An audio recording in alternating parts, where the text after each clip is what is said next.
Assalamualaikum warahmatullahi wabarakatuh. Perkenalkan, nama saya Silvia Ulfa dengan NIM 2402049 dari Program Studi Agroteknologi di Institut Teknologi Perkebunan Pelalawan Indonesia. Kali ini saya akan membuat video laporan praktikum dengan materi batang. Yang terhormat Ibu Salmiati MPD PhD selaku dosen pengampu pada mata kuliah Botani Umum.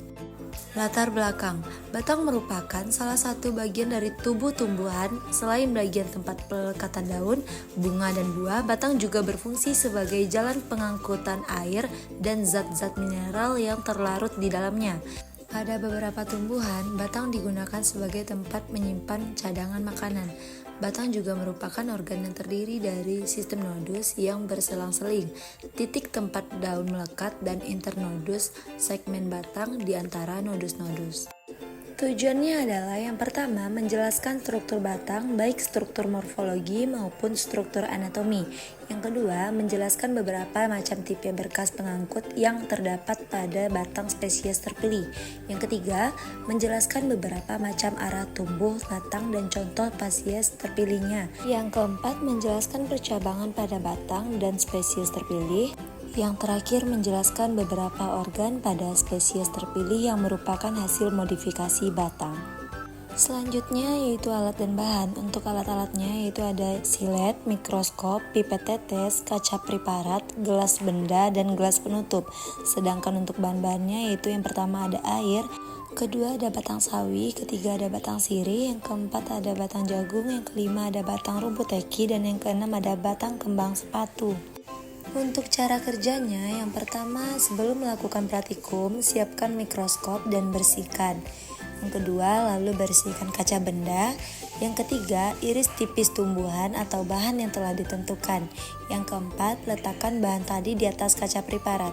Yang kelima, teteskan air aquades, lalu tutuplah kaca preparat menggunakan kaca penutup. Dan yang terakhir, letakkan kaca preparat yang berisi potongan tumbuhan tadi ke mikroskop dan amatilah tumbuhan tersebut. Selanjutnya pembahasan. Yang pertama, batang kembang sepatu. Batang kembang sepatu berbentuk silinder, berwarna hijau dan bercabang. Batang kembang sepatu juga memiliki bagian-bagian yaitu jaringan kulit ari, jaringan korteks, dan jaringan prasasti. Yang kedua yaitu ada batang sawi. Batang sawi memiliki serat yang banyak sehingga dapat menimbulkan aroma dan rasa pahit saat terkena panas. Batang sawi pendek dan beruas-ruas sehingga hampir tidak terlihat. Yang ketiga yaitu ada batang sirih.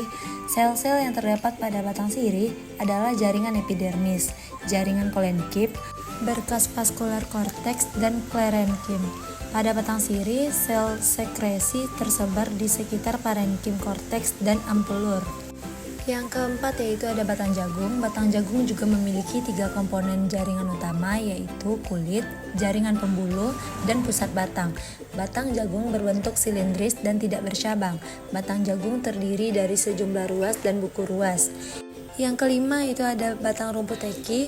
Rumput teki memiliki batang yang berbentuk segitiga dan tumpang tindih dengan daunnya. Batang rumput teki dapat bercabang menjadi 3 batang polong biji yang berwarna ungu. Terakhir adalah kesimpulan. Dari hasil pengamatan yang dilakukan, dapat diambil kesimpulan bahwa batang atau kaulis merupakan bagian tubuh tumbuhan yang amat penting. Batang disebut juga sumbu tumbuhan. Batang memiliki bentuk yang berbeda-beda sesuai dengan fungsinya.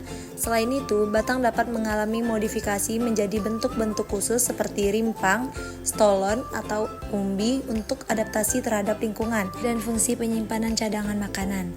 Pada tumbuhan berkayu, batang juga berperan penting dalam memberikan struktur yang kuat dan mendukung pertumbuhan tinggi tanaman.